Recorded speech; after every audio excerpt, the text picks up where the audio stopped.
We're here, we're back, we're live.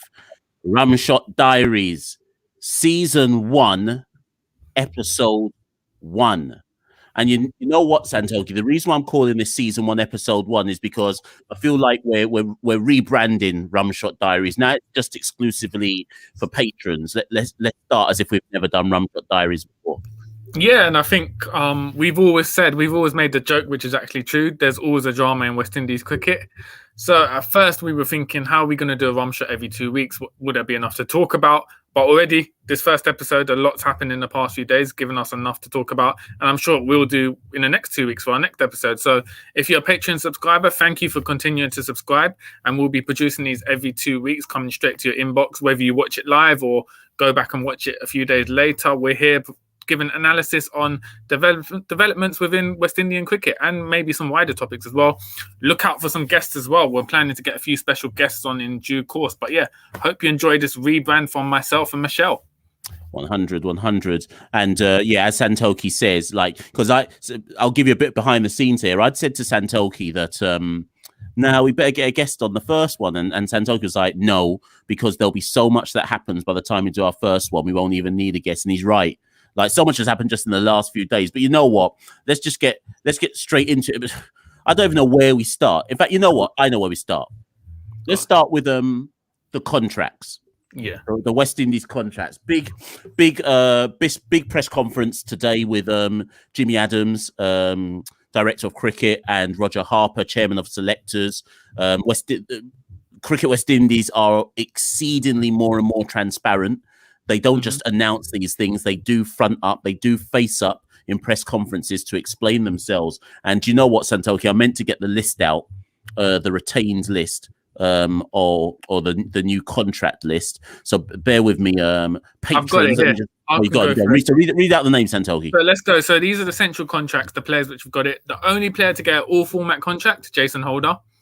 Red Ball contracts, we've got Craig Brathwaite, Jermaine Blackwood, Nkrumah Bonner, Rakeem Cornwall, Josh De Silva, Shannon Gabriel, Carl Mayers, and Kemar Roach.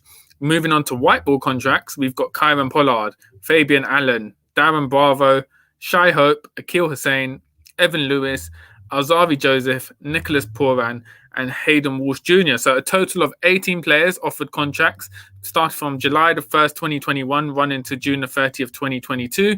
Bonner, De Silva, Hussain, and Mayers have been awarded their first international contracts, and Craig Brathwaite and Darren Bravo have received international contracts for red ball cricket and white ball cricket, respectively, after having lost out on it last year. So, Mash, I guess the big talking point is, I mean, from my point of view, no massive surprises in terms of who was awarded contracts. The big surprise is Shimron Hetmyer. A lot of people, I mean, it's not really a surprise when you look at the performances, but the name itself, Hetmyer, you sort of associate it with him having a big contract with West Indies cricket. But you tuned into the press conference earlier today with Roger Harper and Jimmy Adams, and they sort of explained why he wasn't given a contract, Mash. Do you want to kind of elaborate on what they said? Yeah, let me dive into this one. So essentially, what Roger and Jimmy said was West Indies contracts are decided based on analysis of the performance of, obviously, a cricketer in a 1 year period. Technically it's a 2 year period, but in the first instance, you look at the previous year. So that's March to March, basically. So March 2020 to March 2021. Within that 1 year period, if you have met the criteria, and they explain that the criteria is that you must have averaged over 30. So for tests and ODIs, you must have averaged over 30. For T20s, they said that you have to have a batting average and a strike rate, and they called it something like a BASA figure that they've made up, which has to be 150 plus. I'm not quite sure how they calculate that 150, but that's what it's got to be, right? Now, they also said that every player to qualify for a contract has to have played over 50% or more of the games in that period, in that particular format, and then obviously meet the performance criteria. Now, with Shimron specifically, because he hasn't played 50% of the games, but before they even spoke about that and about performance or lack thereof, his is simply because, well, you didn't play the games because you couldn't pass the fitness test. So you can't. Or for Shimron, it's almost a case of it's not even about performance. It's about the fact that his attitude to fitness was so shoddy that he couldn't even get on the pitch to perform to justify getting a contract for the West Indies. So that kind of explains the criteria. We can get onto other players in a bit, but specifically for Shimron, that was the explanation for why he was out. And to be honest, Santoki, I feel like this is the natural conclusion to all my cussing for the last 2 years about Shimron. Everyone who's listened to our podcast episodes, you know what we've been saying. You know what I've certainly been saying from literally episode 1 onwards. And I feel like even actually, Santoki, if we go back to the Badri pod that we dropped last week, how ironic is that, or how prescient is that Badri was saying not only just last week, the only person who can help Shimron is Shimron. He's got to decide whether he wants this bad enough. Yeah, I think it can go one of two ways at this point. One, it's a wake-up call for Shimron. I've got to fix up, focus more. The selector told me I need to focus more. I want to get back into West Indies colours, wear the maroon, perform on the biggest international stages. Or two, which we hope doesn't happen, he could go the route of, okay, I'm going to become a franchise player who occasionally suits up for West Indies in T20s. Perhaps we might see, because at the moment, say if there's a test series next year, clashes with the Pakistan Super League, Hetmyer is free to go to the Pakistan Super League and get the money. So it kind of depends where his own mind is at. I think with Hetmyer as well, we don't see that many interviews with him or kind of insights into kind of how he thinks. So at this point, I would say it's 50-50. We don't know we know what we'd like him to do, but we don't actually know where his mind is at the moment. And also, I'm glad you've mentioned the franchises. And by the way, if you're with us on the live chat, do let us know. Obviously, lots of you will be watching this on a record after it drops in your inbox again. So we understand that some of you don't have the time to watch it live. But if you are with us live, say hi. Now, what Roger was keen to point out as well, though, Santoki, is he said, none of these players have we forgotten. It's not a case of, okay, you've not got West Indies contract anymore, and that's the end of that. And he was keen to stress everybody who's lost their contract has been downgraded to a franchise domestic contract, so an A-grade contract. So the idea clearly is that they're saying go play for your franchise. But now here's the problem specifically for Shimron. What are the chances of Shimron Hetmyer, assuming Guyana Jaguars retain him, or select him, I should say, what are the chances for him giving up any T20 opportunity to play any kind of domestic cricket? Exactly. It's little to none, I would say. We saw, I think 2020, he played 1 or 2 franchise games because he had some free time because he didn't pass the Sri Lanka fitness test. If he did pass the fitness test, he wouldn't have played any at all. And if you look at the calendar as well, West Indies internationals going on this year, franchise tournaments, T20 World Cup, most probably the domestic 4 days going to clash with something, or it's guaranteed to. At that point, realistically, 9 out of 10 players are going to say no. They're going to obviously go with the money. You have to. Your career's short in sports. Franchise cricket is something which West Indies internationals or household names sort of drop into if there's nothing else on their schedule and they kind of just want to tune up. So I can't see him doing that. So again, it's a cyclical thing, similar to Puram. You need the experience to get back into the team, especially in red ball cricket. But where do you get that experience when you've got so many different clashes which are more lucrative? And that's something which Hetmyer is going to have to balance. But at the same time, I wouldn't begrudge him personally for choosing franchise cricket because you go where the money is as a professional athlete, essentially. Yeah, it's going to be fascinating to see. He would basically have to tell his agent that he wants to commit to red ball cricket, and I just can't see it happening. I really can't. To be honest, like red ball cricket, obviously, for a lot of people, it's the pinnacle of the game. But if you're a West Indian red ball cricket player, what is going to grab you? There's no Ashes. There's no big sort of gala test series. Essentially, you play test cricket, most probably to lose. I know recently we've had an upturn in fortunes, but it's generally a decline in test cricket where you're playing it out of pride for the maroon. But in terms of performances, you tend to lose a lot of series. It's very hard mentally.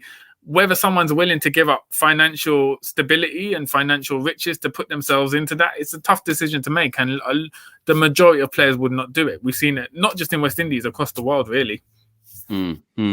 Most definitely. I mean, moving on past Shimron, other than him, I wasn't too shocked by, and I know the insularity around the Caribbean will mean, dependent on what island you're from, you'll be shocked about some of the names. But for us, I think about all the stuff that we've been saying in the last year and a half. I wasn't shocked by Chase. I wasn't shocked by Brooks.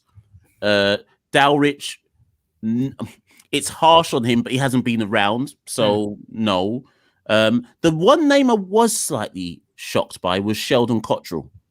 That's the one. I kind of have him as like a lock-in as a new ball bowler, white ball bowler, and obviously he's lost his contract. His name came up in the press conference, and they kind of alluded to fitness concerns, but I don't know. Like, it's not like other people are. I mean, the only obvious person to replace Sheldon would be Obed McCoy.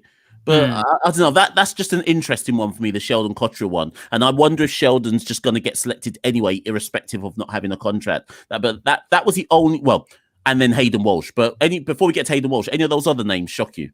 Not really. Chase Brooks, as you said, doesn't really shock us. I mean, Brooks could feel hard done by because he'd made a solid start to his West Indies career, but there'd been a decline. Chase, no shocks there. Dowich, as you said, Dowich is a good player. I'd expect Dowich to make himself back into the West Indies setup. Maybe not as a wicketkeeper, purely as a batsman, for instance. But as you said, he's been out of the game since the New Zealand tour. You couldn't justify giving him a contract, especially when so many new faces have made the most of their opportunity in that time. Sheldon Cottrell as well. I mean, he had a bad CPL for St. Kitts and Nevis Patriots. IPL as well sort of derailed him. And then after that, we haven't really seen much of him. He, as you said, though, you've got to take him to the World Cup. So unless it's just an agreement's been made where it's sort of, okay, we'll pay as you play, essentially, in the World Cup, and you're not locked down to a contract, I can't really see why they've taken that gamble not to give him a contract, really. But, yeah, as you said as well, Hayden Walsh Jr. is the one as well. We tweeted out yesterday, on paper, it could look like a contradiction. You're saying Hetmeyer hasn't played X amount of games, he hasn't been given a contract. Hayden Walsh Jr. has. And I think Roger Harper in the press conference today sort of alluded to the fact that Hayden Walsh Jr. is a one-off special case. They've taken into account the fact that he got COVID in Bangladesh, and we know with COVID, it can have long-term effects on your health. So they've taken the COVID outbreak into effect, and also the fact he's a leg spinner. And they essentially said they haven't seen anyone else step up in that department. They need a leg spinner for, crucially, he said across all formats, not just specifically T20. So, but for the white ball aspect, obviously Hayden Walsh is the guy they're looking to. Obviously, the World Cup in India is coming up. You're going to need a leg spinner. So they've essentially made an allowance for Hayden Walsh to be given a contract, despite him only playing. How many games he played in the past year? One, is it? Against New Zealand? Yeah. No, did he even get on the field? No, do you know what? He got picked, but then I think it was the washout one. The washout game. So he's essentially not played for West Indies in the past year, but they've obviously explained it, which is what you said at the beginning of the show. They've been more transparent. Usually there would be no press conference and you'd essentially have a cuss out from potentially Guyanese people saying, why have Hetmeyer been dropped and you got Walsh Jr. there? But now they've explained it, been transparent about it, it sort of clears the matter and we move on. And obviously both of us are hoping that Hayden Walsh does manage to regain form ahead of the World Cup. They did say in training he's shown improvements, which also helped their decision. So, they sort of explained that one. Yeah, and I think that would explain as well, because in that Sri Lanka series, I don't know if you remember, Hayden Walsh was kind of always there as a substitute. Yeah, So that implies to me that they were keeping him behind the scenes to carry on working with him. And so maybe we should have seen it coming, that obviously he was still part of their plans in some shape or form. And I'd imagine that wouldn't happen without Phil wanting him around as well. While Santoki freezes there, so you look and just listen to me for a while Santoki's internet decides to come back. Is this him? Yeah.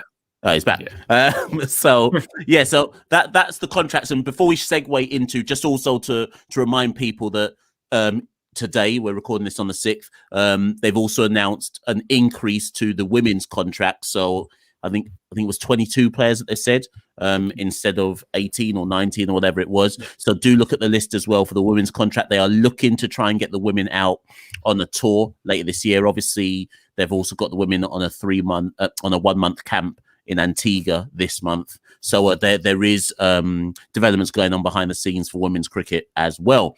But Santoki, today, I mean, even the news just been flying. So today, finally announced, we thought it was on. No, sorry, it was on, then it was off, and it looked like it was always going to be off. But now it's officially confirmed as on, albeit we don't know where yet. Although the players seem to be indicating that they're going to a camp in Trinidad. So I have to assume the plan is still to have it in Trinidad.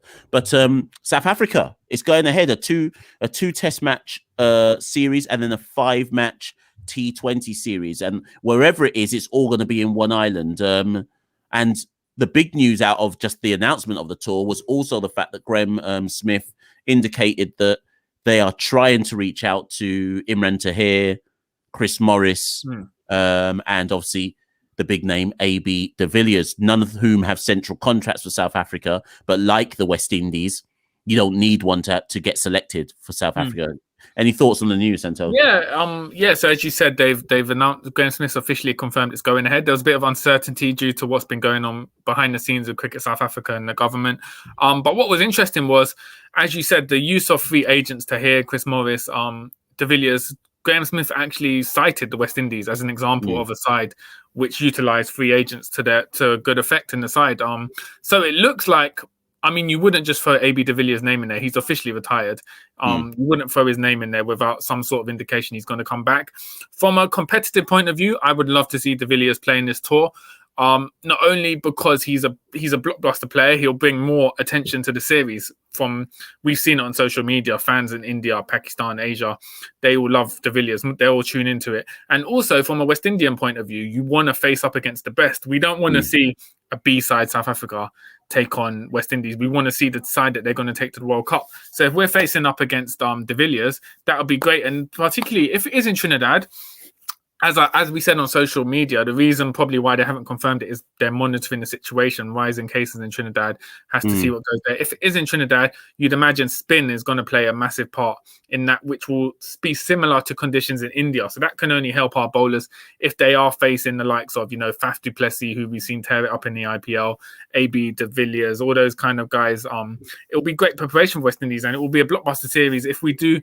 I do know it clashes with the PSL, Pakistan Super League, so it'll be interesting to see what Dre Russ and all these guys sort of do. My gut feeling is they probably will play for the West Indies just because it is Virgin on the World Cup. Yeah, but you never know with these things, I guess. Yeah, and I'm glad you mentioned that, because a few of the Pakistani supporters of the podcast tweeted us saying, what does this mean for PSL? And I replied to a few saying, well, let's see what the exact dates are for the T20 series, because the PSL, the names have gone to the PSL, that has no bearing on the Test series. It's about the T20s. Yeah. And you would have to assume that Gale is in the T20 squad, Dre Russ is in the T. If they're serious about the World Cup, everyone now has to start playing in the T20 in the T20 matches. So I'm assuming that some people are going to have to cut their stint short.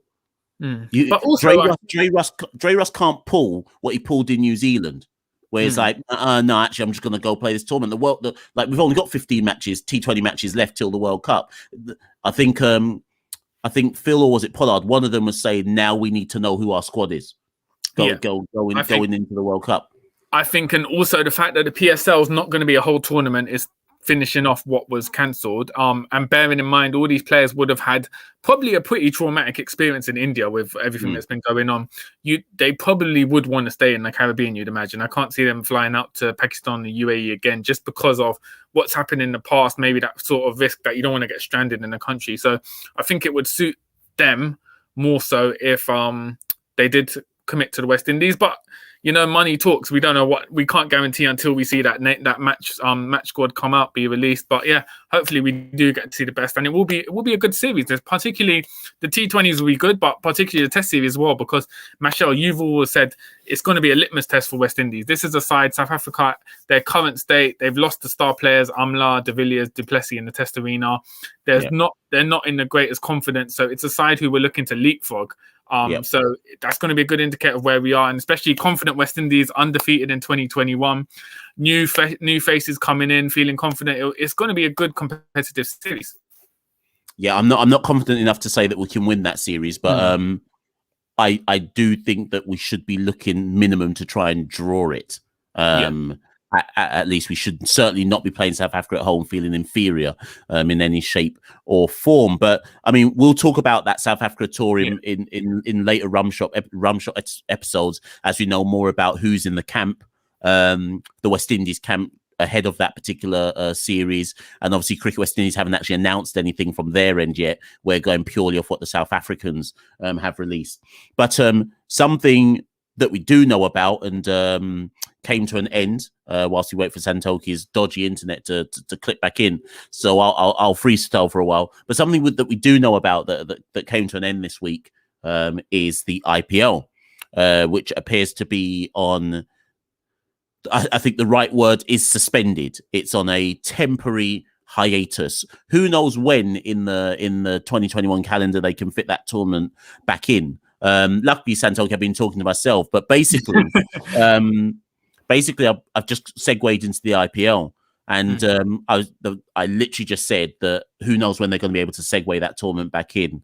But we're not going to get political on here, because at the end of the day, we're the Caribbean Cricket Podcast, and our primary focus is on West Indians. But first things first, for all those who are in India, obviously the situation looks horrific from our TV screens. We're hoping that everybody is getting whatever help they can in what looks like a very desperate situation. And our thoughts and prayers go out to all those who are concerned, those who have lost loved ones, those who are struggling just to survive, in essence.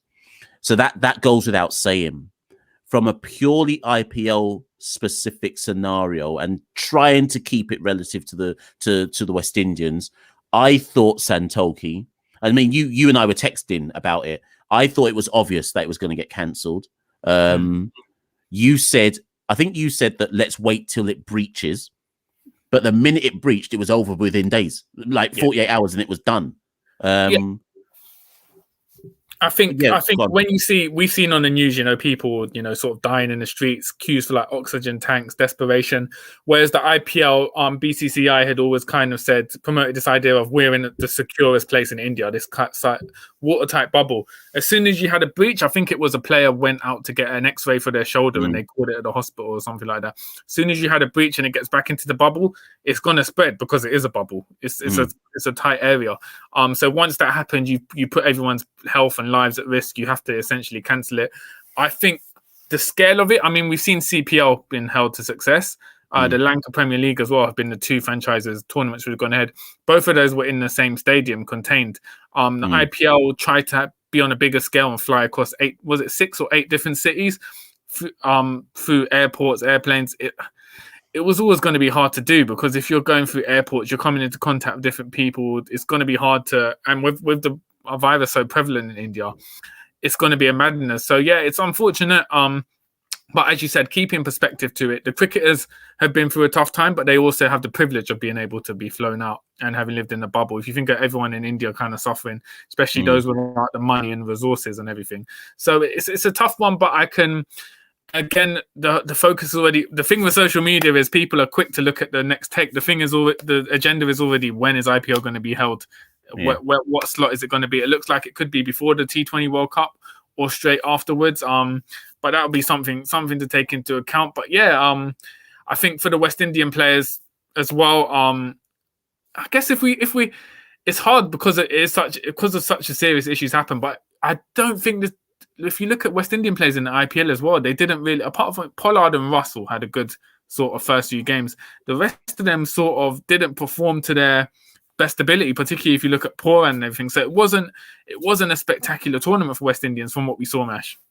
Yeah, no, it wasn't. I mean, if we say that the IPL had got to the halfway stage, yeah, like Allen had barely featured, Holder surprisingly had barely featured, and his team was last. Gale had hit a few 40s, in fairness. Puran was on a 0 out of 10.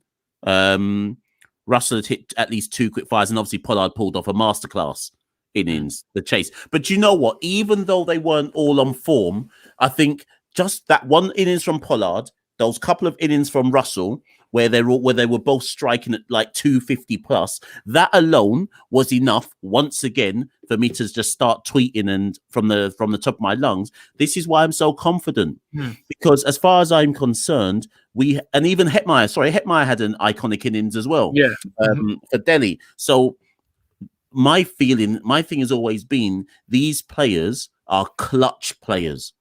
And I know we were kind of shambolic versus Sri Lanka in that 2020 series, but the reason we pulled off those 2 wins was, again, we came up in the clutch. Even with Sri Lanka spinning webs, we still had clutch players come through when push came to shove. And it's always good to see those innings to be like, okay, we don't need to panic. There's always going to be someone who can come up with a clutch innings. Yeah, definitely. I agree. I think that's the thing with West Indies. They step up when it sort of matters. And yeah, as you said, Pollard played a Hall of Fame innings there. And it's sort of, I mean, no one needs reminding, but it sort of reminded people that West Indies have these players with these capabilities. And also a bit of maneuvering from Pollard. We found out afterwards, or well, I found out on social media. Fidel Edwards was obviously there as a net bowler for Mumbai Indians. You can imagine Pollard's probably put that in place because Fidel Edwards is probably going to be part of the West Indies T20 squad for that World Cup. So to have him in the IPL as a net bowler gets him facing the best, preparing it. So you can see Pollard's got on the back of his mind the international thing as well, going on, preparing for the World Cup as captain of the white ball side, which is good to see. Most defo. And I think just the last piece of news, major piece of news for this week, obviously, well, this week, this being on a while, but obviously county cricket is back and we've got 3 West Indians, all of whom I expect to see in the test squad for South Africa. So we've got Craig Brathwaite, who I think has hit a couple of 50s so far for Gloucestershire at top of their group. Kimar Roach took a while to get going, and then his last performance, 8 for 40? Yeah, 8 for 40. I think it was 8 for 40 for Surrey. And Alzari Joseph, he's got a few wickets, but it's with the bat that he's been impressing. And I don't know what to make of Alzari Santoki, because we need him to up his game with the ball, but his batting almost will make him undroppable for West Indies because, and we saw it versus Sri Lanka in the Test series, if you know you have Joseph and Cornwall coming 8 and 9, you're at this stage, based on their development, you're almost guaranteeing 50 runs. Like not each, but a minimum of 50 runs between them. It's no longer Holder marshalling the tail. It's like, no, Holder, you got 2 batsmen coming next. You could put on a 100 partnership here, or Josh De Silva, or whatever it might be. So I think Alzari should be under pressure for his place due to his not stepping up with the ball. But his batting might keep him there. It might give him more time to be able to. Do you get what I mean? Yeah, 100%. I think we saw in the Sri Lanka second test, they resisted the urge to bring in Darren Bravo and keep Alzari Joseph, even when he wasn't so effective with the ball in the first test. Is because at the moment now, as we see with a lot of international teams, they've essentially got in Alzari and Cornwall, they've essentially got 2 tail enders coming in who can put on 80 to 100 runs if needs be. Just Alzari Joseph is a good batsman. Cornwall as well. They can both swing, score a quick rate. And that's something West Indies have lacked in. It's got to a point where West Indies, if they're 100 for 5, they'll be all out for under 150. Whereas now, as we've seen with England and New Zealand, when you've got tailenders who can put up substantial totals, you could be 150 for 7, 8, and then still end up with 300 total if you've got guys that can swing and put together a big total. So I think they're keeping Alzari in for the bat and hoping he comes good with the ball. But we do really need to see an improvement for him with the ball. And just there, you touched on Roach as well. Roach, amazing innings there, 8 for 40, iconic performance for Surrey. It took him 2 games to get settled in, but we know his quality. Only concern, I guess, is he's pulled out of the game starting today, the 4th fixture, with a back niggle, which has raised the concerns which have kind of been on the back of our minds for a while when we're so reliant on Gabriel and Roach. They're both 33, or coming up to 33, both injury plagued. Kind of who's going to be the heir to that fast bowling throne? Who are we preparing? Obviously, Alzari Joseph is groomed at the moment, but we need him to sort of step up. How long can we keep relying on Roach and Gabriel to kind of lead us, especially in the summer coming up? We've got 2 tests against South Africa, 3 against Pakistan. I'd be very surprised if both Gabriel and Roach were managed to stay fit and play those 5 tests. So it's kind of looking at alternative options once the dynasty, I think at this point you can call it a dynasty of Gabriel and Roach, kind of ages and ride off into the sunset. Yeah, well, and I'm super concerned, and this is why I keep. And obviously, Askaror, thank you for jumping in. Love that. Perhaps Alzari only has the skills to be a good white ball bowler. I don't know. Do you know what? I know exactly why you're saying that, and I agree with you, but I don't want to agree. if you see what I mean. But as you say, Santoki, they're both 33, Gabriel and Roach, and Gabriel increasingly looks like he can't get through a test series without breaking down at least once. Yeah. And this is why Alzari has to step up, because it can't be Chamar Holder or whoever it is they think's next, or Preston McSween, whoever it might be him. They can't come in blind, so to speak. Alzari's supposed to replace one of Roach and Gabriel, which allows someone to replace Alzari. So I don't know. They do. I'm fairly certain they know this. But I think these 5 test matches this year, South Africa, Pakistan, if Alzari's keeping his place, I think there will be heavy scrutiny over him by the end of the year if he has not made significant progress with the ball. 100%. Yeah, I think there definitely will be scrutiny. But Michelle as well, I guess, well, that's already, I guess that's time to wrap up. We've covered a lot there. Lots happened. As you said, we'll be doing it regularly. Rumshot Diaries every 2 weeks. We'll confirm the day and the time, I guess, nearer to the date on social media. I'm sure most of you here, well, you'll follow us on social media on some platform, Instagram, Twitter. If not, our handle's @Carib Cricket. And we saw today Trinbago Knight Riders announced their retained list for the CPL. So we're not going to cover that now because that could be a whole hour again, a whole hour episode dedicated on that. But hopefully within the next episode, in the next 2 weeks, more franchises will have announced their sides and we can analyze it overall, looking at kind of squads in CPL and go from there and potentially have a special guest on, but we'll keep you updated on that. So thank you for everyone that's joined in live. If you're tuning in later on because you couldn't make it, that's understandable. We understand people have lives, work, family commitments. But if you're watching it in hindsight, do message us on social media. Let us know how you thought it went. Any topics you want us to bring up in the future, and we'll speak to you soon. Wicked. So look out for us 2 weeks' time from now. And heads up, this Wednesday coming, the episode 41 is coming out with Andre Fletcher. I'm hoping most of you have already listened to the Badger one. This Fletcher one is jokes. So set some time aside for that, and you are going to be laughing through the majority of that particular episode. So Wednesday, look out for the drop about 3:00 UK time for the Andre Fletcher podcast. Thank you everyone for tuning in for season 1, episode 1 of the brand new Rumshot Diaries. See you in a couple of weeks.